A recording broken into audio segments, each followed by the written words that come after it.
Commander Jake Morrison walked across the bridge of his ship, the Valkyrie. His boots made soft sounds on the metal floor. The ship had been floating in deep space for 6 weeks now. Nothing had happened. Just empty space and distant stars that looked like tiny dots of light.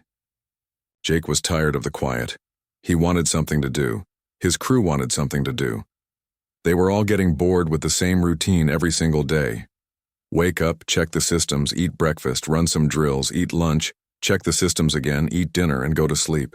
Then do it all again the next day. But today was different. Lieutenant Amy Harper sat at her station near the front of the bridge. Her eyes were locked on her screen. She had been staring at it for the past 10 minutes without moving. Jake noticed this and walked over to her. "Something wrong, Amy?" he asked. Amy looked up at him. Her face was serious. "Commander, I'm picking up a signal. It's coming from about 40 light years away from where we are right now." Jake felt his heart beat a little faster. A signal meant something was out there. Something was happening. "What kind of signal?" "It's a distress beacon, sir," Amy said. She pressed some buttons on her screen. "But it's weird. It's not using any human codes or patterns. This is alien." Jake leaned forward to look at her screen. He saw lines of strange symbols moving across it. Humanity had been traveling in space for 200 years now. In all that time, they had met only 3 different alien species. All of them had been peaceful. All of them had been scared of humans. The reason was simple. Earth was dangerous. Really dangerous. The aliens had a special name for planets like Earth. They called them Deathworlds. Earth was rated as a Class 12 Death World, which meant it was one of the most hostile places in the entire galaxy.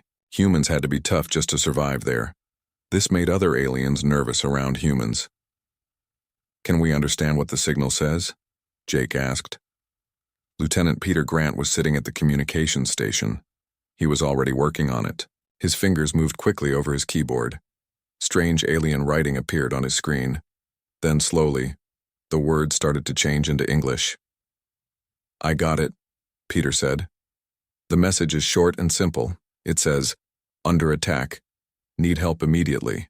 Here are our coordinates. Please hurry.'" Jake felt his stomach tighten. Someone was in trouble. Someone was calling for help. He looked around his bridge at his crew. They were all watching him, waiting for his orders. "Amy, set a course to those coordinates. Go as fast as this ship can go," Jake said. His voice was calm but firm. "Peter, send a message back to Fleet Command. Tell them we got a distress call and we're going to help. Tell them we might need backup." "Already done, sir," Amy said. Her fingers were flying over her controls. "We can get there in 6 hours if we push the engines hard." "Then push them," Jake said. "Let's go save whoever needs saving." The Valkyrie's engines roared to life. The ship shook slightly as it accelerated to maximum speed. Jake sat down in his command chair and strapped himself in.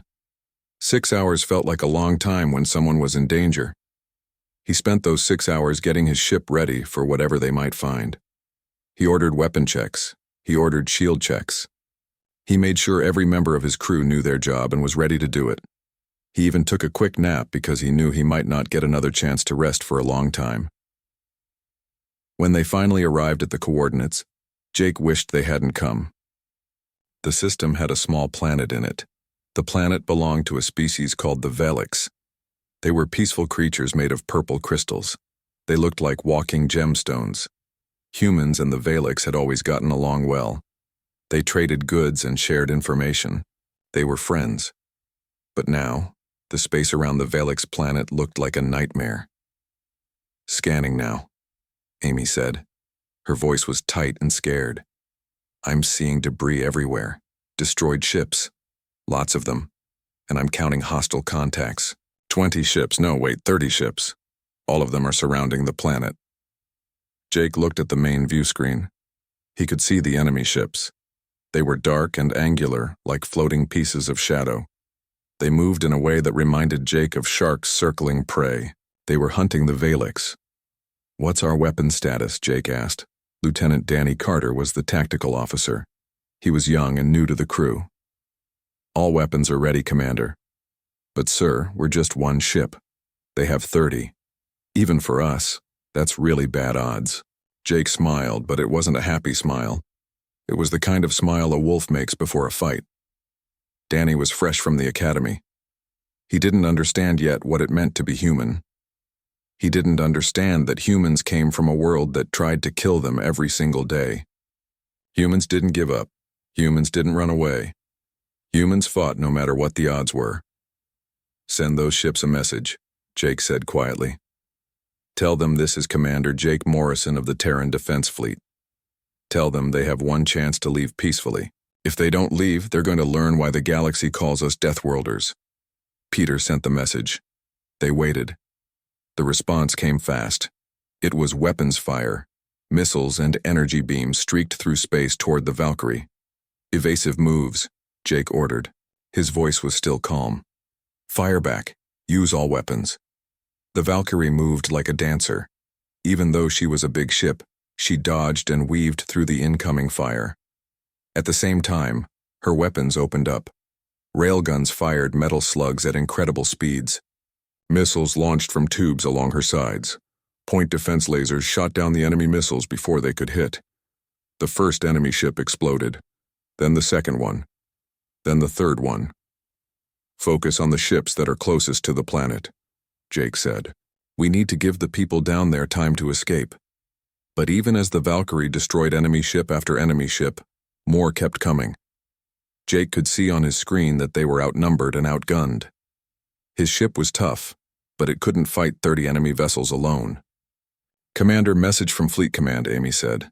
"They're sending the 3rd Fleet to help us, but they won't be here for 12 hours. 12 hours. Jake felt the weight of those words.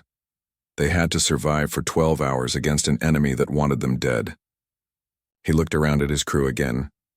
They were scared. He could see it in their eyes. But they were also ready. They were human. They didn't run from fights, especially when innocent people needed help. "Then we hold out for 12 hours, Jake said. "Amy, send a message to the planet. Tell them help is coming. Tell them the Terran Defense Fleet doesn't abandon its friends. Danny, get our fighters ready to launch. Peter, jam all enemy communications. Let's make them regret attacking our friends." The Valkyrie charged back into the battle. Her weapons blazed with fire. Her shields held against the enemy attacks. Her crew fought with everything they had. Jake Morrison knew this was just the beginning of something much bigger. But right now, all that mattered was holding the line. Commander Jake Morrison walked across the bridge of his ship, the Valkyrie. His boots made soft sounds on the metal floor. The ship had been floating in deep space for 6 weeks now. Nothing had happened. Just empty space and distant stars that looked like tiny dots of light. Jake was tired of the quiet. He wanted something to do. His crew wanted something to do. They were all getting bored with the same routine every single day. Wake up, check the systems, eat breakfast, run some drills, eat lunch, check the systems again. Eat dinner and go to sleep. Then do it all again the next day. But today was different. Lieutenant Amy Harper sat at her station near the front of the bridge. Her eyes were locked on her screen. She had been staring at it for the past 10 minutes without moving. Jake noticed this and walked over to her. "Something wrong, Amy?" he asked. Amy looked up at him. Her face was serious. "Commander, I'm picking up a signal. It's coming from about 40 light years away from where we are right now." Jake felt his heart beat a little faster. A signal meant something was out there. Something was happening. "What kind of signal?" "It's a distress beacon, sir," Amy said. She pressed some buttons on her screen. "But it's weird. It's not using any human codes or patterns. This is alien." Jake leaned forward to look at her screen. He saw lines of strange symbols moving across it. Humanity had been traveling in space for 200 years now. In all that time, they had met only 3 different alien species. All of them had been peaceful. All of them had been scared of humans. The reason was simple. Earth was dangerous. Really dangerous. The aliens had a special name for planets like Earth. They called them Deathworlds. Earth was rated as a Class 12 Death World, which meant it was one of the most hostile places in the entire galaxy. Humans had to be tough just to survive there. This made other aliens nervous around humans. "Can we understand what the signal says?" Jake asked. Lieutenant Peter Grant was sitting at the communications station. He was already working on it. His fingers moved quickly over his keyboard. Strange alien writing appeared on his screen. Then slowly the words started to change into English. "I got it," Peter said. "The message is short and simple. It says, 'Under attack. Need help immediately. Here are our coordinates.'" "Please hurry." Jake felt his stomach tighten. Someone was in trouble. Someone was calling for help. He looked around his bridge at his crew. They were all watching him, waiting for his orders. Amy set a course to those coordinates. "Go as fast as this ship can go," Jake said. His voice was calm but firm. "Peter, send a message back to Fleet Command. Tell them we got a distress call and we're going to help. Tell them we might need backup." "Already done, sir," Amy said. Her fingers were flying over her controls. "We can get there in 6 hours if we push the engines hard." "Then push them," Jake said. "Let's go save whoever needs saving." The Valkyrie's engines roared to life. The ship shook slightly as it accelerated to maximum speed. Jake sat down in his command chair and strapped himself in. 6 hours felt like a long time when someone was in danger. He spent those 6 hours getting his ship ready for whatever they might find. He ordered weapon checks. He ordered shield checks. He made sure every member of his crew knew their job and was ready to do it. He even took a quick nap, because he knew he might not get another chance to rest for a long time. When they finally arrived at the coordinates, Jake wished they hadn't come. The system had a small planet in it. The planet belonged to a species called the Valix. They were peaceful creatures made of purple crystals. They looked like walking gemstones. Humans and the Valix had always gotten along well. They traded goods and shared information. They were friends. But now the space around the Valix planet looked like a nightmare. "Scanning now," Amy said. Her voice was tight and scared. "I'm seeing debris everywhere. Destroyed ships. Lots of them. And I'm counting hostile contacts. 20 ships. No, wait. 30 ships. All of them are surrounding the planet." Jake looked at the main view screen. He could see the enemy ships. They were dark and angular like floating pieces of shadow. They moved in a way that reminded Jake of sharks circling prey. They were hunting the Valix. "What's our weapons status?" Jake asked. Lieutenant Danny Carter was the tactical officer.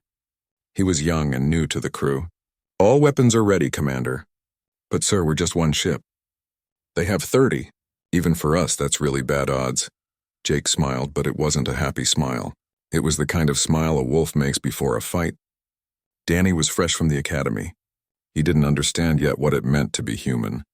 He didn't understand that humans came from a world that tried to kill them every single day. Humans didn't give up. Humans didn't run away. Humans fought no matter what the odds were. "Send those ships a message," Jake said quietly. "Tell them this is Commander Jake Morrison of the Terran Defense Fleet. Tell them they have one chance to leave peacefully. If they don't leave, they're going to learn why the galaxy calls us Deathworlders." Peter sent the message. They waited. The response came fast. It was weapons fire. Missiles and energy beams streaked through space toward the Valkyrie. "Evasive moves," Jake ordered. His voice was still calm. "Fire back. Use all weapons." The Valkyrie moved like a dancer. Even though she was a big ship, she dodged and weaved through the incoming fire. At the same time, her weapons opened up. Railguns fired metal slugs at incredible speeds. Missiles launched from tubes along her sides. Point defense lasers shot down the enemy missiles before they could hit. The first enemy ship exploded, then the second one, then the third one. "Focus on the ships that are closest to the planet," Jake said. "We need to give the people down there time to escape." But even as the Valkyrie destroyed enemy ship after enemy ship, more kept coming. Jake could see on his screen that they were outnumbered and outgunned. His ship was tough, but it couldn't fight 30 enemy vessels alone. "Commander, message from Fleet Command," Amy said. "They're sending the Third Fleet to help us, but they won't be here for 12 hours. 12 hours. Jake felt the weight of those words. They had to survive for 12 hours against an enemy that wanted them dead. He looked around at his crew again. They were scared. He could see it in their eyes. But they were also ready. They were human. They didn't run from fights, especially when innocent people needed help. "Then we hold out for 12 hours, Jake said. "Amy, send a message to the planet. Tell them help is coming. Tell them the Terran Defense Fleet doesn't abandon its friends. Danny, get our fighters ready to launch. Peter, jam all enemy communications. Let's make them regret attacking our friends." The Valkyrie charged back into the battle. Her weapons blazed with fire. Her shields held against the enemy attacks. Her crew fought with everything they had. Jake Morrison knew this was just the beginning of something much bigger. But right now, all that mattered was holding the line. 2 weeks after the battle, Jake found himself standing in a place he never thought he would see. He was inside the Grand Council chamber on Endara Prime. This was the most important building in the entire galaxy. This was where the leaders of all the alien species met to make decisions. The chamber was huge. It was built like a dome made of clear material that let you see straight through into space. Below was the planet Endara Prime with its blue oceans and green continents. Above were the stars stretching out forever in all directions. Jake felt very small standing there. He wore his dress uniform, the fancy one with all the medals and badges. Admiral Coleman stood next to him, along with 2 other senior officers. Around them, in special alcoves built into the chamber walls, sat representatives from 23 different alien species. Some looked almost human. Others were so strange that Jake had trouble understanding what he was looking at. The Valix ambassador stood at the central podium. She was a being made of purple crystals arranged to look like a person. When she spoke, her voice came through a translator device because she didn't have a mouth or vocal cords like humans did. The Valix people owe humanity a great debt, she said. Her synthesized voice echoed through the chamber. When we called for help, we didn't know if anyone would come. But the humans came. 1 ship against an entire enemy fleet. They held the line while our people escaped.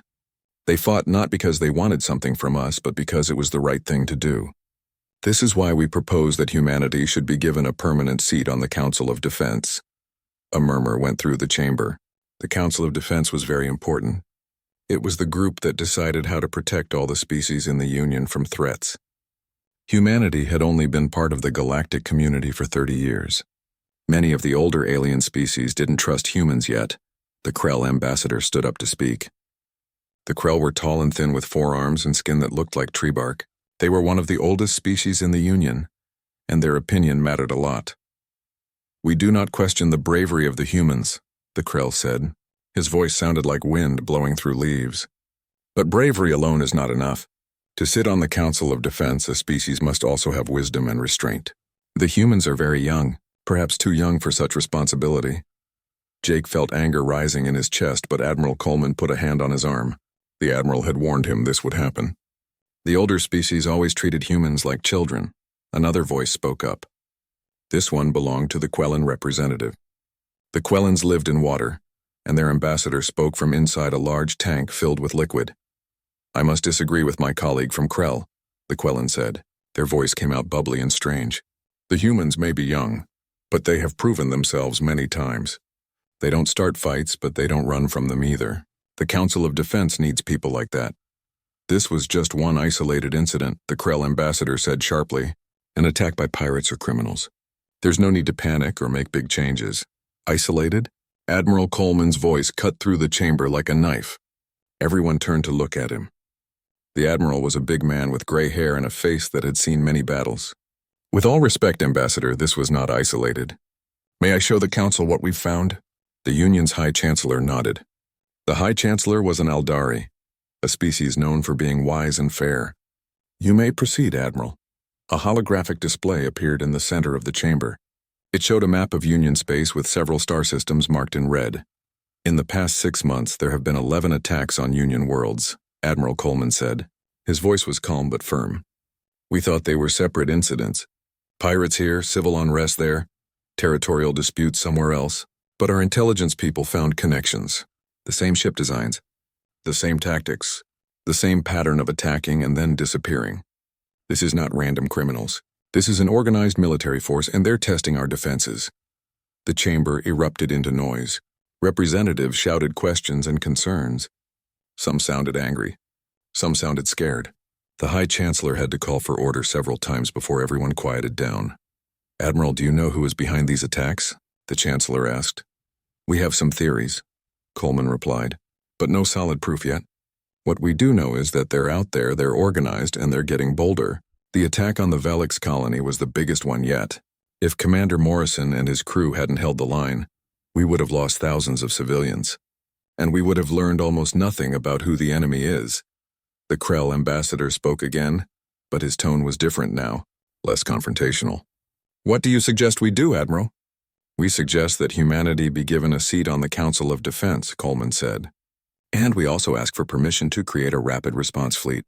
A group of ships that can reach anywhere in Union space within hours, not days. Ships crewed by humans because we have the experience and the will to fight when others cannot or will not. The chamber fell silent. Jake watched as the representatives looked at each other. Some were nodding slowly. Others looked uncomfortable with the idea. The Velix ambassador spoke again. The humans call themselves Deathworlders.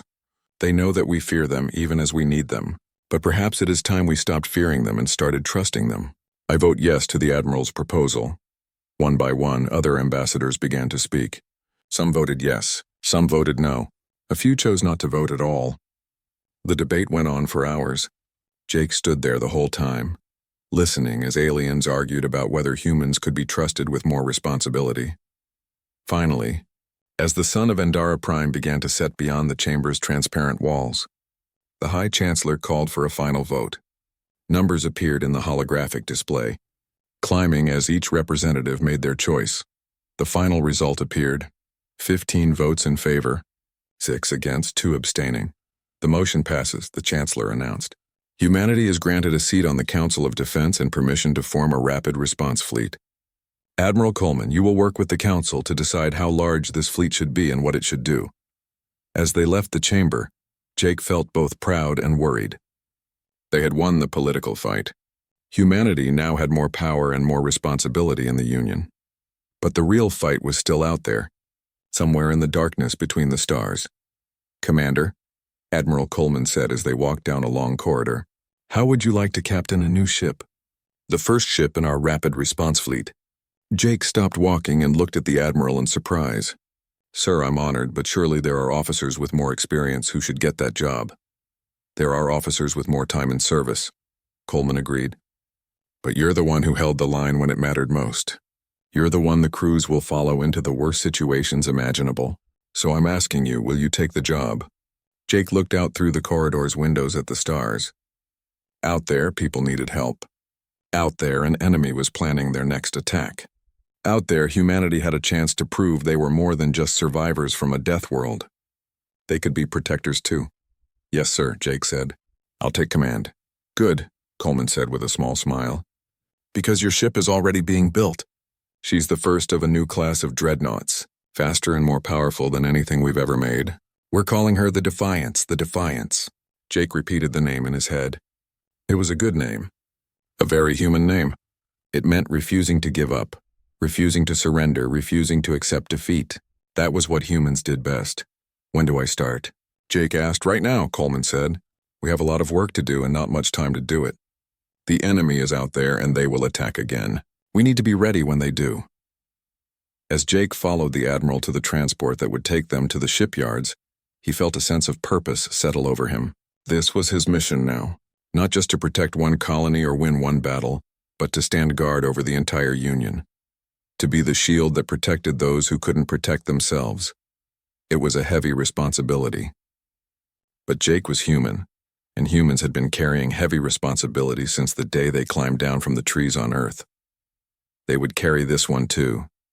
And if the enemy came back, they would find that the Deathworlders were ready for them. 6 months had passed since the battle at the Velix colony. Captain Jake Morrison now stood in the largest construction bay of Armstrong Station, humanity's biggest shipyard in orbit around the moon. In front of him, held in place by metal scaffolding and surrounded by worker pods, was his new ship. The Defiance was the most beautiful thing Jake had ever seen. She was over 2 kilometers long with a hull made of armor plates that looked both strong and sleek at the same time. Weapon ports covered her surface like the scales of a dragon. Her engines were huge, currently dark but ready to push the ship to speeds that would have seemed impossible just 10 years ago. She's amazing, said a voice next to him. Jake turned to see Lieutenant Amy Harper, who had been promoted and transferred to be his second in command. I've been reading the technical specifications. 4 main railguns, 64 missile tubes, point defense systems that can track and destroy 1,000 targets at once. She's like a flying fortress. She's more than that, Jake said quietly. She's a promise that the Union won't be pushed around anymore. The past 6 months had been difficult. The attacks had continued. 3 more colonies hit, dozens of ships lost, Hundreds of civilians dead, but the enemy was still a mystery. They attacked and vanished before anyone could learn who they were or where they came from. The only reason the casualties weren't higher was because of the rapid response protocols that Admiral Coleman had put in place, with human ships leading the defense. "Captain," a new voice called out. Jake turned to see a young woman in an engineer's uniform walking toward them. "I'm Lieutenant Kelly Price, Chief Engineer. I wanted to introduce myself before we launch." Jake shook her hand. "Lieutenant, how's the ship looking?" "Perfect, sir," Kelly said with obvious pride in her voice. "The Defiance is the most advanced ship humanity has ever built. We've taken technology from 6 different alien species and made it all work together. Her shields can take hits that would crack a planet. Her weapons can reach out and destroy targets from 500,000 kilometers away." "What about the crew?" Jake asked. "Fully staffed and training right now," Amy replied, looking at her electronic notepad. "We have 2,000 people, all of them the best we could find. The fighter wing has 96 craft with pilots from every human colony. And sir, we also have volunteers from other Union species. The Valak sent engineers. The Quellans sent medical staff. Even the Krell, who didn't trust us at first, sent tactical advisors." Jake raised his eyebrows in surprise. "The Krell sent people? I didn't expect that." "They may not like us much, but they respect what we've done," Amy said. "And they know that humans are the ones doing the hard work of defending the Union." War. That's what this was, even if nobody wanted to say the word out loud. Some unknown enemy was attacking the Union, and humanity was standing at the front line of the defense. "When do we launch?" Jake asked. Kelly checked her watch. "Final systems check is scheduled for tomorrow morning at 8. If everything looks good, we can leave the dock by noon. Then we'll be ready," Jake said. "Tell the crew, I want everyone on board by midnight tonight." The next morning, Jake sat in the captain's chair on the Defiance's bridge for the first time. The bridge was huge, with crew stations arranged in levels around him. Holographic displays floated in the air, showing everything from engine power to weapon status to the location of every other ship nearby. "All stations report ready." "Captain," Amy said from her seat next to him. "Armstrong Control, this is the Defiance," Jake said clearly. "Requesting permission to leave the dock." "Permission granted, Defiance," came the reply from the station. "Good hunting out there." The massive metal clamps holding the ship released with loud clanging sounds that echoed through the hull. Small thrusters fired, and the Defiance slowly pulled away from the station where she was built. "Take us out, Helm," Jake ordered, nice and smooth. Lieutenant Chris Lane, the helmsman, worked his controls carefully. The Defiance glided through the orbital space around Armstrong Station, moving past dozens of other ships and countless smaller craft. "Clear of the station," Chris reported. "All nearby ships report clear."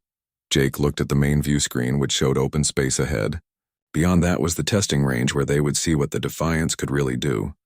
"Full speed ahead," Jake said. "Let's see what she can do."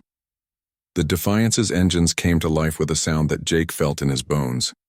The huge ship jumped forward, accelerating so fast that everyone was pushed back into their seats. On the view screen, stars began to blur as they built up speed. "Speed increasing," Chris said, his voice strained from the acceleration. "Passing 50% power. 75%. Maximum combat speed reached." But the Defiance kept accelerating. Kelly's voice came over the communication system from the engine room. "Captain, we're going past our design specifications. The engines are working 20% better than we expected." Jake felt a grin spread across his face. "Can we maintain this speed?" "Absolutely, sir. These engines are running perfectly. I think we can push them even harder if we need to." For the next 8 hours, they tested everything. Combat maneuvers, emergency turns, weapons drills. The weapons worked perfectly. The shields held against fake attacks. The crew performed like the professionals they were. As the sun set on their position in space, Jake received a priority message from Admiral Coleman. "Captain Morrison, the Defiance is needed immediately. We've received a distress call from a civilian convoy in the Outer Rim. They're under attack by 20 ships. The nearest regular fleet units are 6 hours away." "How far are we from them?" Jake asked. "You can reach them in 90 minutes at maximum speed." Jake didn't need to think about it. "We're on our way, Admiral." "Defiance out." He turned to face his crew. "You heard the Admiral. Set course for the Outer Rim, maximum speed. Battle stations, everyone. This is what we were built for." Let's show them what humanity's deadliest fleet can do. The Defiance turned and jumped toward its first real battle. Jake felt ready. His ship was ready. His crew was ready. The question was whether the enemy would be ready for them. As they traveled through space at incredible speeds, Jake thought about the people in that convoy. Civilians, families, people just trying to live their lives. They were in danger and they had called for help, and help was coming. Human help. Deathworlder help. 90 minutes until we reach the convoy, Amy said. Jake settled into his command chair. All crew prepare for combat. Check your stations. Check your equipment. When we arrive, we're going in fast and we're going in hard. We're going to save those people no matter what it takes. Around the bridge, crew members nodded and went to work. They understood. This wasn't a test anymore. This wasn't a drill. This was real. People's lives depended on them. The Defiance raced through space, carrying with it the hopes and determination of humanity. Somewhere ahead, an enemy waited, but they didn't know what was coming for them. They didn't know about Jake Morrison and his crew. They didn't know about the Defiance. They didn't know what humans were capable of when innocent people needed protection. They were about to learn, and Jake was going to be the one to teach them. The Defiance dropped out of faster-than-light travel and immediately entered chaos. The civilian convoy was scattered across space like leaves in a storm. 12 large cargo ships and their escorts were trying to run, trying to hide, trying to survive. 3 of the cargo ships were already destroyed, their broken pieces glowing with heat. 20 enemy ships, those same dark angular vessels from before, were hunting down the survivors like wolves chasing sheep. Tactical, show me target priorities, Jake ordered. His voice was calm even though his heart was racing. Lieutenant Marcus Green worked his console quickly. Marking targets now, Captain. The enemy is focusing on the largest cargo ship, the Freedom's Hope. She has 500 civilians on board and her engines are damaged. She can't run. Then we save her first, Jake said firmly. Helm, put us between the Freedom's Hope and those attackers. Weapons, get ready to fire when I give the word. Let's get their attention. The Defiance surged forward, her huge size moving with surprising speed. The enemy ships were so focused on hunting the cargo vessels that they didn't notice the human dreadnought until it was almost too late. All weapons, fire, Jake commanded. The Defiance roared. Her 4 main railguns fired one after another, sending massive metal slugs through space at incredible speeds. 2 enemy ships simply disappeared, torn apart by the impacts. Her missile tubes launched dozens of smart missiles that chased down targets on their own. Point defense lasers reached out in all directions, shooting down enemy fire before it could reach the damaged cargo ship. The result was immediate and shocking. The enemy fleet, which had been so confident just moments before, suddenly found themselves facing a warship unlike anything they had seen. They stopped attacking the convoy and turned all their weapons toward the Defiance. They're coming for us, Amy said, watching her displays. All 20 ships are targeting us now. Good, Jake replied. That means they're not shooting at civilians. Lieutenant Green, keep firing. Don't give them time to think. Helm evasive pattern Delta 7. Keep us moving. The Defiance moved like she was alive. Despite her size, she dodged and weaved through space, avoiding enemy fire while her weapons kept up a constant attack. Enemy fire hit her shields, but the advanced defenses held strong. Captain, I'm detecting something strange, Marcus said. His voice was tense. The enemy ships are doing something with their power systems. They're coordinating. I think they're going to combine their fire and try to overwhelm our shields with one massive attack. Jake's mind worked fast. If they let that attack hit them, even the Defiance's strong shields might fail. But if they moved away to dodge, the convoy would be exposed again and the enemy would go back to killing civilians. Engineering. Can we boost shield strength? Jake asked. Kelly's voice came back immediately from the engine room. Not without taking power from weapons or engines, sir. Then we go on offense, Jake decided. Helm, emergency acceleration. Take us straight at the enemy formation. Weapons, prepare for close combat. Amy, signal the convoy. Tell them to get as far away as possible while we keep the enemy busy. Sir, you're taking us directly into their formation? Chris said from the helm station. His voice showed his worry. They're expecting us to dodge or run, Jake explained. They've never fought humans before. They don't know that sometimes the best defense is a good offense, trust me. Take us in. The Defiance accelerated directly toward the enemy fleet, aiming straight for the center of their formation. The enemy ships hesitated, confused by this unexpected move. That moment of confusion was all Jake needed. "Fire everything," he ordered. At close range, the Defiance was devastating. Railguns, missiles, lasers, and every other weapon fired at once. 3 enemy ships exploded instantly. 2 more were crippled, spinning out of control. The enemy's planned coordinated attack fell apart as they scattered to avoid the human dreadnought that had just charged into their midst like an angry beast. "Evasive maneuvers, Helm. Get us clear before they regroup," Jake ordered. But the enemy was faster than he expected. As the Defiance turned to move back toward the convoy, one of the larger enemy vessels got a clear shot. A massive energy beam, more powerful than anything they had faced before, shot out and hit the Defiance in the middle of the ship. The Defiance shook violently. Sparks flew from consoles all across the bridge. The lights flickered and went dim for a moment. "Shields down to 30%, Amy reported quickly. "We have hull breaches on several decks. That beam went right through our defenses. Damage control teams, seal those breaches now," Jake ordered. "Kelly, what's the status of our shields?" "Working on it, Captain," Kelly replied. Her voice sounded strained. "But that hit damaged some of our shield generators. We can fix them, but it will take time. Time they didn't have." The enemy ships were regrouping, getting ready for another attack. But as Jake watched the tactical display, he noticed something strange. The enemy ships were pulling back, forming a defensive circle instead of attacking. "They're waiting for something," Marcus said, seeing the same thing. "Captain, I'm picking up a huge energy signature at the edge of the system. Something really big is about to arrive." On the view screen, space seemed to rip open as a massive ship came out of faster-than-light travel. It was enormous, easily 5 times the size of the Defiance. Its hull was covered in the same dark material as the smaller ships, making it look like a piece of the night sky itself had taken solid form. "That's their command ship," Amy said quietly. "Or maybe their carrier. Captain, I'm reading hundreds of smaller craft inside that thing." Jake felt a cold sensation in his stomach. They had been tricked. The attack on the convoy had been bait, designed to lure in defenders so the enemy could destroy them. Now they were facing what looked like the enemy's main battle unit.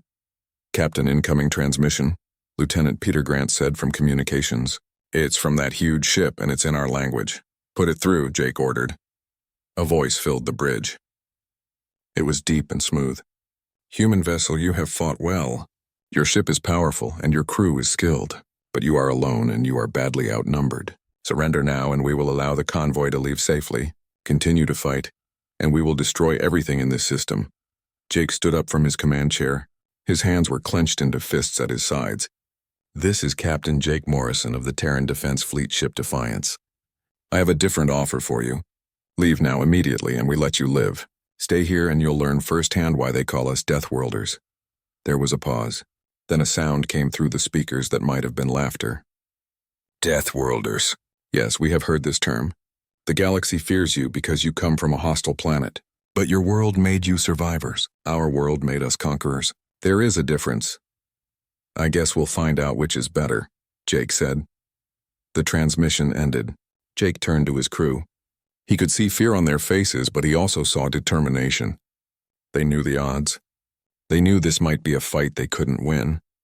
But they also knew that if they ran away, the convoy would die. Hundreds of innocent people would die. "All hands, this is the captain," Jake said over the ship-wide intercom. "I'm not going to lie to you. Things look bad. We're outnumbered and outgunned, and we're far from any help.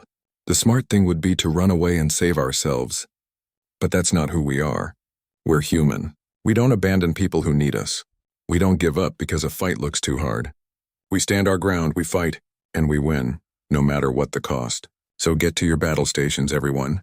Let's show these enemies what it means to fight Deathworlders." A roar of approval echoed through the ship. Jake sat back down in his command chair and looked at the enemy command ship on the view screen. "Helm, full speed ahead. Weapons, prepare for sustained combat. Engineering, give me everything you've got. We're going straight at them." As the Defiance accelerated toward the enemy fleet, Jake's mind was working through every possible tactic. They couldn't win a straight fight, not against these odds. But maybe they didn't need to win. Maybe they just needed to survive long enough for reinforcements to arrive. "Captain, multiple new contacts," Marcus suddenly shouted. "Dozens of ships coming out of faster-than-light travel." "Sir, it's the Third Fleet. Admiral Coleman is here." Jake felt hope surge through him. On the view screen, the most incredible sight appeared. 30 warships appeared in perfect formation, led by Admiral Coleman's dreadnought Washington. But they weren't alone. Ships from the Valix, the Quellans, the Krell, and many other Union species were with them. Admiral Coleman's voice came through loud and strong. "Defiance, this is Washington. We picked up your distress signal. Sorry we took so long to get here. All units, you are free to engage. Let's help Captain Morrison finish this fight." The battle turned in an instant. The enemy fleet, so confident just moments ago, suddenly found themselves facing a combined Union fleet. The enemy command ship tried to retreat, but Admiral Coleman's Washington and 3 other dreadnoughts blocked its path. "Sir, the enemy command ship is sending a message," Peter said. "Put it through," Jake ordered. The same deep voice spoke, but now it sounded uncertain. "This is not over, Deathworlder. You have won today, but we are many, and we will return." "Then we'll be waiting," Jake replied. "And next time make sure you bring more ships." 1 week after the battle, Jake stood once again in the Grand Council chamber on Endara Prime. But this time was different. This time he wasn't standing at attention like a witness. This time he was sitting in a chair. Not just any chair, but the newly created seat for humanity on the Council of Defense. It felt strange sitting there among the representatives of all these ancient alien species. Jake was just a ship captain from Earth, a planet that most of the galaxy considered a nightmare world. Yet here he was, helping to make decisions that would affect billions of people across hundreds of worlds. The High Chancellor stood at the center of the chamber. His voice was grave and serious. The attack on the Outer Rim convoy was not random. It was a trap designed to test our defenses and destroy our rapid response forces. The trap failed because of the courage of Captain Morrison and his crew, and because the Union stood together when it mattered most. We now know that we face a real threat. They call themselves the Dominion. They are a group of species from beyond our borders who believe that power is the only thing that matters. The chamber was silent as everyone absorbed this information. The Krell ambassador was the first to speak. "They will come back. We must prepare for their return. We will be ready," Admiral Coleman said. He stood next to Jake, representing the military forces of humanity. "The Rapid Response Fleet is being expanded. We are building 10 more ships like the Defiance. Each one will be able to face an entire enemy fleet alone. And we are training crews from all across the Union to serve on these ships." The Valix ambassador rose from her seat. Even though she was made of purple crystals, Jake could somehow sense emotion in her movements. "My people have a saying. It goes, the hardest crystal is forged under the greatest pressure. The Dominion thinks they can break us with fear and violence, but they do not understand what makes the Union strong. We stand together, we protect one another, and we have the Deathworlders to lead our defense." A sound of agreement went through the chamber. Jake felt the weight of responsibility settling on his shoulders like a heavy coat. Humanity had come to the stars as explorers. They had survived in a galaxy that feared them. Now they were becoming something more. They were becoming protectors. They were becoming leaders. The council session continued for several more hours. They discussed plans for the new fleet. They talked about improving communications between worlds. They debated how to share intelligence about the Dominion. Through it all, Jake contributed when he could, offering the perspective of someone who had actually fought these enemies. When the session finally ended, the High Chancellor approached Jake as the other representatives filed out. "Captain Morrison, I wanted to speak with you personally," the Chancellor said. His voice was kind and warm. "The Union has been at peace for so very long that we had forgotten what it means to fight for something you believe in. You and your people have reminded us." "With respect, Chancellor, we didn't do anything special," Jake replied. "We just did what was necessary." "That is exactly what makes humanity special," the Chancellor said. "You see what needs to be done and you do it. You don't hesitate. You don't complain. You simply act. The galaxy is very fortunate to have the Deathworlders standing guard." As Jake left the council chamber and walked to the shuttle that would take him back to the Defiance, he looked out at the stars through the corridor windows. They seemed to go on forever. Countless points of light in an infinite darkness. Out there, the Dominion was regrouping. They were planning their next attack. They were preparing for war, but Jake wasn't worried. He had seen what humanity could do when pushed to the edge. He had seen what the Union could accomplish when they worked together. More importantly, he had felt something during that last battle. He had felt the determination of his crew, the support of the other Union ships, and the gratitude of the people they had saved. When he reached the Defiance, The crew greeted him with smiles and salutes. They had spent the past week repairing the damage from the battle. The ship looked as good as new now, maybe even better. Kelly had used the repair time to make several improvements to the engines and shields. "Welcome back, Captain," Amy said as Jake walked onto the bridge. "How did the council meeting go?" "Long," Jake said with a tired smile. "But productive. The Union is taking the Dominion threat seriously now. We're going to get the support we need." "Good," Amy said, "because we just received word that construction has started on the rest of the rapid response fleet. 10 more ships, all based on the Defiance design. They're calling them the Defiance-class dreadnoughts." Jake felt a surge of pride. His ship, the ship that had held the line against impossible odds, was now the template for an entire new class of warships. These ships would carry humanity's determination and courage to every corner of Union space. "Any word on when they'll be ready?" Jake asked. "First one should be finished in about 8 months," Amy replied. "But the Admiral wants us to stay active in the meantime. There are a lot of border systems that need patrols, and civilian convoys that need escorts." "Then that's what we'll do," Jake said.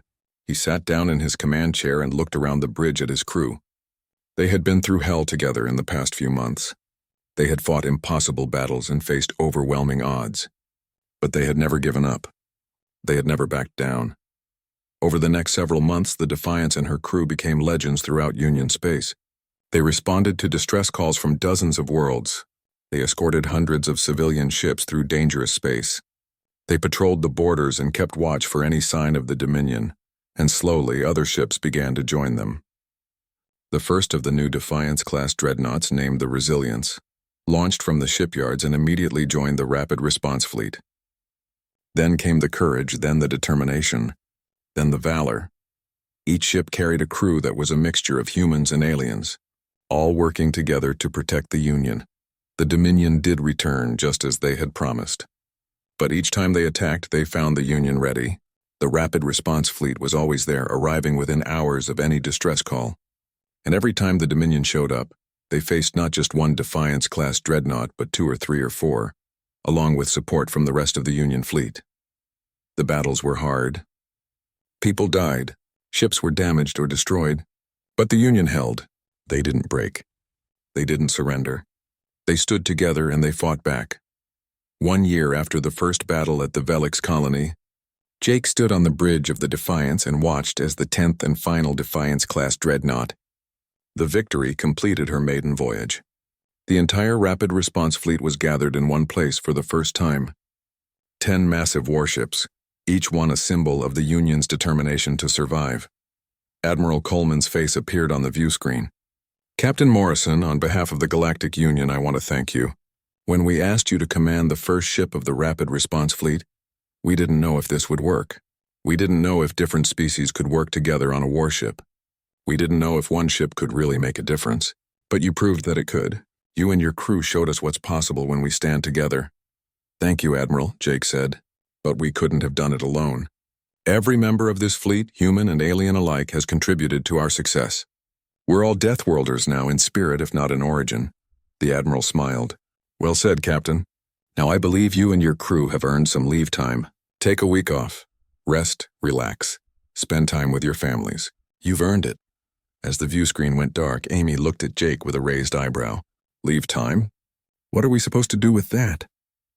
Jake laughed. "I don't know. I've almost forgotten what rest feels like."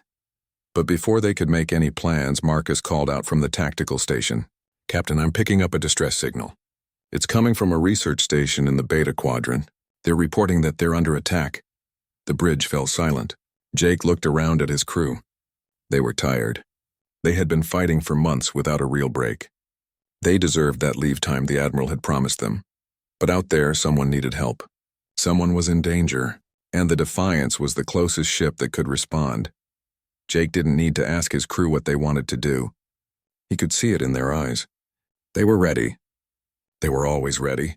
"Set course for the Beta Quadrant," Jake ordered. "Maximum speed. Battle stations, everyone. Let's go save some lives." As the Defiance turned and accelerated toward the distress call, Jake thought about how much had changed in just 1 year. Humanity had gone from being the feared newcomers of the galaxy to being its most trusted defenders. The Union had gone from being a loose collection of peaceful species to being a unified force ready to fight for what they believed in, and it had all started with one ship answering one distress call. Jake looked out at the stars rushing past on the view screen. The Dominion was still out there. There would be more battles, more challenges, more threats, but Jake wasn't worried. The Deathworlders were ready. The Union was ready, and as long as people needed help, the Rapid Response Fleet would be there to answer the call, because that's what they did. They protected those who couldn't protect themselves. They stood between innocent people and those who would harm